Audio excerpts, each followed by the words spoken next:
예수께서 구원자가 되시는 것은 예수의 삶과 그의 죽음 그리고 부활에서 증명이 된다라고 합니다. 우리는 보통 예수님이 부활하셨기 때문에 우리의 구원자가 되신다라고 생각합니다. 조금 중심이 달라요. 예수님 시대의 사도들은 예수님의 죽음을 계속 강조했습니다. 그리고 그 이후에 우리들은 예수님의 부활을 강조하고 있지요. 그런데 부활한 사람이 구원자이다라고 하는 것은 구약 성경에 한 군데도 나오지 않아요. 부활한다는 것이 그렇게 중요한 일인가? 라고 하는 거죠. 요즘에도 가끔 장례를 치르다가 이렇게 관을 두들기면서 살아나는 사람이 있지요. 이게 굉장히 신기한 일이기는 해도 그가 왜 부활했다는 것만으로 구원자가 되는가라고 하는 거예요. 그렇기 때문에 그의 삶과 죽음과 부활 이것의 연관성 도대체 그게 무엇 때문에 우리의 구원자가 되는가라고 하는 것을 살펴봐야 합니다. 예수께서는 이제는 섬김을 받으러 온 것이 아니라 섬기러 왔다 얘기해요. 그리고 많은 사람을 구원하기 위해 치를 몸값으로 자기 목숨을 내주러 왔다라고 얘기합니다. 이 말씀에서 예수가 인자는 그러니까 이게 사람의 아들이란 뜻이죠. 사람의 아들은 섬김을 받으러 온 것이 아니라 섬기러 왔다 이 얘기죠. 사람의 아들은 많은 사람들을 구원하기 위해서 그 몸값을 치를 몸값으로 자기 목숨을 내주러 왔다는 거예요. 그러니까 우리가 누구한테 빚을 졌는데 그가 와서 돈을 가지고 와서 우리의 빚을 갚아주러 온 거예요. 그런 거죠. 그때 뭐냐면 예수님이 특이하게 사람의 아들은 이라고 얘기합니다. 우리가 누구나 사람의 아들이죠. 누구나 사람의 아들. 더군다나 우리는 예수님은 하느님의 아들이라고 생각을 하고 있는데 그는 왜 갑자기 사람의 아들이라고 얘기했는가 여기 합니다. 그래서 이제 한동안 신학계에서는 인자는 라고 얘기했을 때 예수님이 내가 진짜 사람이다라고 하는 것을 강조하는 예수의 인성을 강조하는 표현이고 하느님의 아들이라고 말하는 것은 예수님의 신성을 강조하는 표현이라고 생각했던 적이 있었어요. 뭐 저도 그렇게 배웠던 것 같고. 근데 이 하느님의 아들이라는 얘기는 유대의 묵시문학에서 메시아를 호칭하는 그 얘기 중 하나입니다. 그러니까는 다윗에게도 하느님의 아들이라고 있고 정확하게는 이스라엘 백성 전부 다를 또 하느님의 아들이라고 부른 구절이 많아요. 도대체 하느님의 아들이라고 하는 것이 예수가 내가 하느님의 아들이다라고 얘기한 것은 그 당시 사람들은 깜짝 놀랄 만한 저 사람이 하느님의 아들이라고? 이렇게 받아들일 만한 일은 아닙니다. 자기가 메시아니까 메시아라고 얘기하니까 내가 하느님의 아들이라고 얘기하는 건 뭐 당연한 호칭이에요. 도대체 그러면 예수님이 진짜로 구원자가 되시는 것은 뭐냐라고 했을 때 이 인자라고 하느님의 아들, 왜 하느님의 아들이라고 표현했는가가 매우 중요합니다. 예수께서 인자라고 얘기하신 것은 다니엘서에 내가 밤에 이런 환상을 보고 있을 때 인자 같은 이가 오시는데 하늘 구름을 타고 와서 옛적부터 계신 분에게로 나아가 그 앞에서 섰다라고 하는 그 인자 같은 분, 그러니까 사람의 아들같이 생긴 사람. 그러니까 다니엘의 환상에서 본 그 사람의 아들같이 생긴 사람은 하느님과 원래부터 있었던 분이라는 거예요. 그리고 그분이 왔다는 거예요. 그 얘기는 이제 다니엘의 환상은 요한계시라고 비슷하게 굉장히 환상적인 얘기입니다. 그냥 뭐랄까요, 젊은 친구들은 잘 모르겠지만 무협지에 뭐 이렇게 날아다니는 이야기 같은 그런 얘기죠.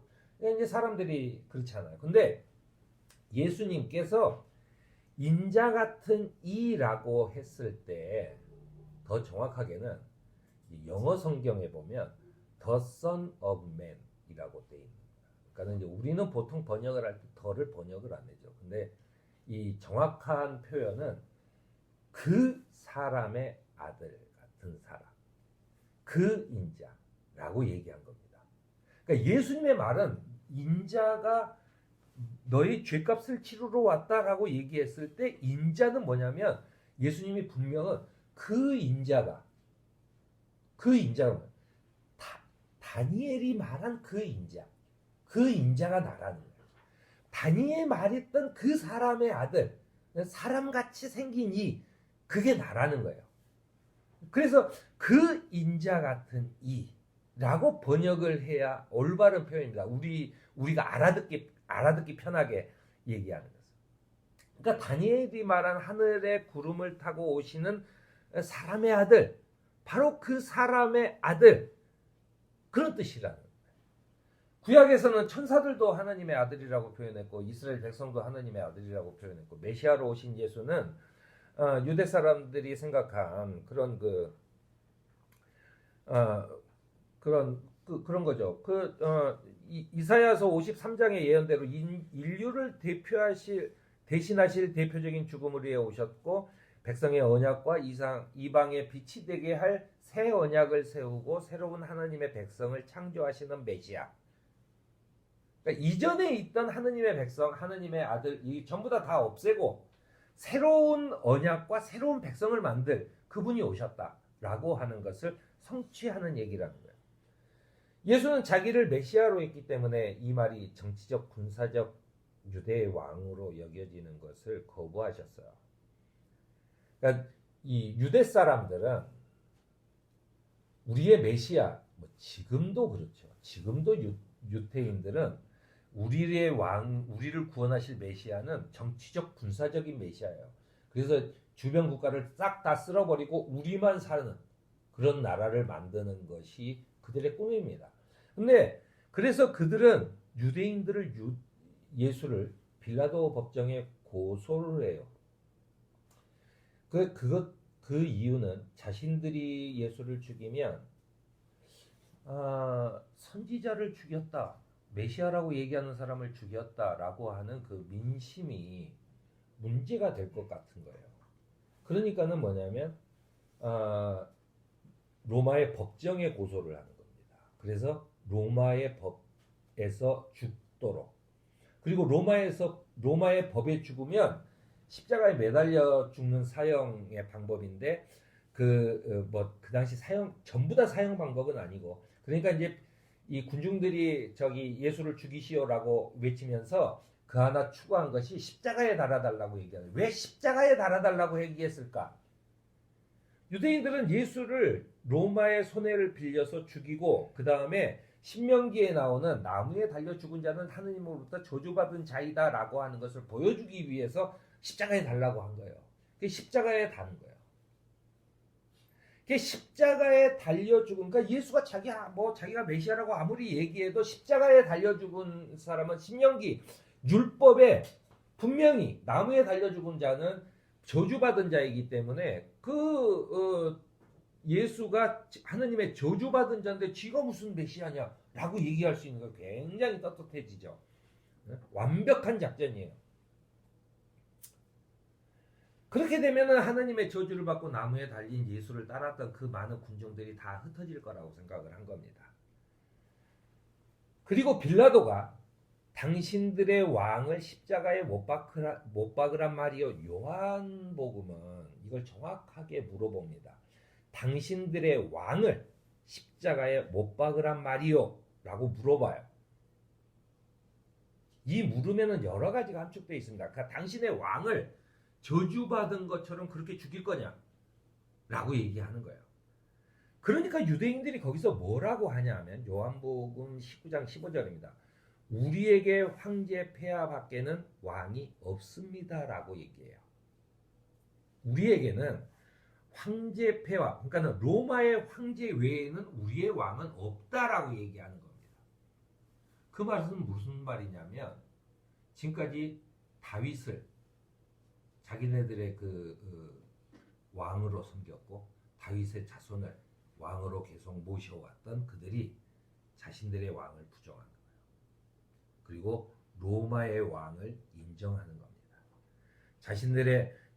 이 선언의 의미는 자신들은 하느님의 백성이며 자신들의 왕은 하느님밖에 없다는 시장을 버리고 자신들은 하느님의 백성이 아니라 로마의 국민이다라고 하는 것을 선언하는 얘기입니다. 이것으로 유대교는 사실상 끝났다고 봐야 돼요. 그들의 선언이죠. 하느님을 버린 거죠. 그들이 하느님을 버렸어요.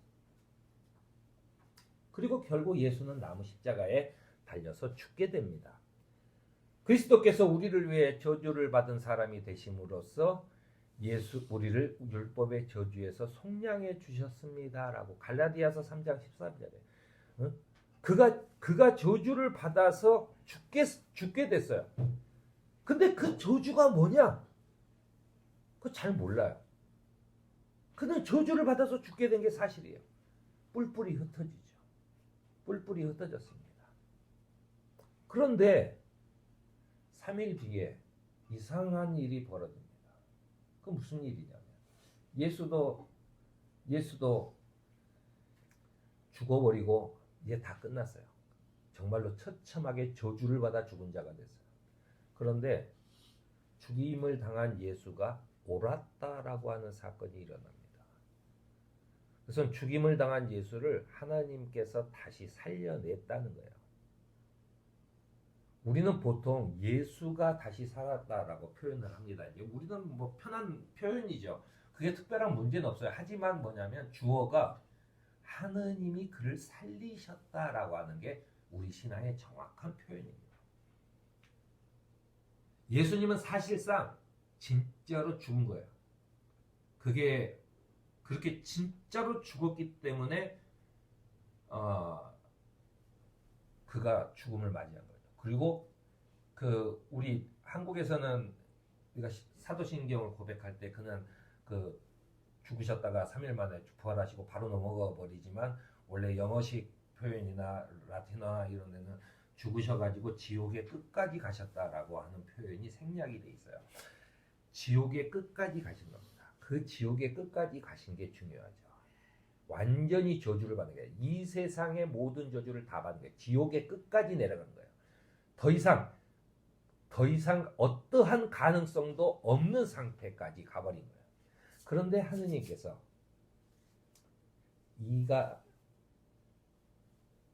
예수가 옳다라고 하시면서 그를 살려냈어요. 그게 부활입니다. 그러니까 예수의 생애와 그가 했던 말들과 그의 죽음이 없었다면 하느님이 살려낸 게 큰 의미는 없어요. 뭐 살려낼 수 있죠. 그런데 그를 살려냈다는 거예요. 하느님의 저주를 받은 그를 살려냈다는 거예요. 그때서야 제자들은 예수께서 스스로의 죄 때문에 본인이 저주를 받아서 십자가에 죽으신 것이 아니라 우리를 대신해서 죽으셨구나 라고 하는 것을 깨닫게 됩니다. 그러니까 사도들은 그가 우리를 대신해서 죽었다라고 계속 얘기하는 거예요. 우리는 언제 죽습니까? 우리는 세례를 받는 순간 예수와 함께 죽는 거예요. 사람들은 이게 쉽게 말하자 보니까는 우리가 이제 보통 장례식장에서도 그가 부활하실 것이다 얘기를 자꾸 하는데 우리는 이미 부활한 백성이죠. 예수님과 함께 부활한 백성이에요. 우리가 죽는 것은 그래서 잠깐 쉬는 거예요. 그가 오실 때까지 잠깐 쉬는 겁니다.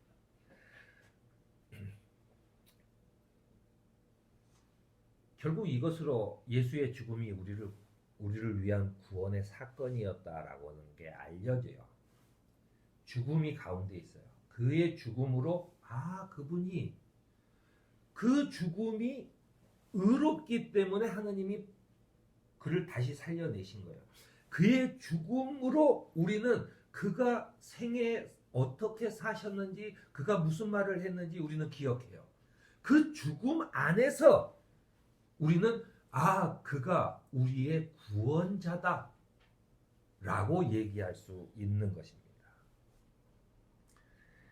예수의 가르침과 십자가와 부활은 그렇게 연결되어 있습니다. 예수의 가르침은 십자가를 설명하고 있고 그의 부활하심은 그 십자가가 옳았던 것을 얘기하면서 그의 부활로 인해서 하느님께서 다시 약속하신 새 약속, 모세 오경을 주면서 이 하느님의 백성으로 삼았던 그때의 그 약속은 이제 끝이 나고 예수님으로 더불어 이제는 새로운 약속, 새 언약을 내리셨고 그리고 새로운 하느님의 백성을 만드시는데 그것은 유대인 핏줄에 있는 사람들이 아니라 예수 그리스도의 그 죽음과 부활을 믿는 사람으로 하여금 새 하느님의 백성을 찾는 것입니다. 그것을 다시 말하면 창조주 하느님께서 내가 생명의 근원이다 라고 하는 것을 선언한 것입니다. 인류의 모든 저주를 받고 죽은 이 예수를 그가 다시 생명을 불어넣어 살리는 것처럼 새 백성, 언약된 새 백성에게는 생명을 주리라라고 하는 이야기를 하고 있는 것입니다. 사실은 이 선언으로부터 소위 말해 하느님을 믿는 종교들, 뭐 여러 무슬림도 있고 또 유대교도 있고 그리스도교도 있고 뭐 그런 거죠. 다 이런 세계의 모든 하느님을 믿는 종교들이 이때부터 흔히 종교학에서 말하는 내세관이라는 게 생긴 겁니다. 죽은 다음에 어떻게 될 것인지에 대한 이야기가 만들어진 거예요. 유대교에는 내세관이라는 게 없어요. 그러니까 그들은 목숨을 걸고 이 군사적으로 남을 침범하려고 하죠. 사도 베드로가 이 예수 밖에는 다른 아무에게도 구원은 없습니다라고 선포한 것은 바로 예수께서 자신의 삶과 죽음으로 보여주셨던 길을 옳은 길이라고 부활로 확신시켜주는 그런 구원의 직접적인 선포. 그러니까 그의 선포 때문에 우리는 구원받았다라고 얘기하고 있는 겁니다. 우리를 하느님의 새 언약에 따른 새로운 백성으로 불러주신 구원하신 주님을 따라 부활의 삶을 살아가는 저와 여러분이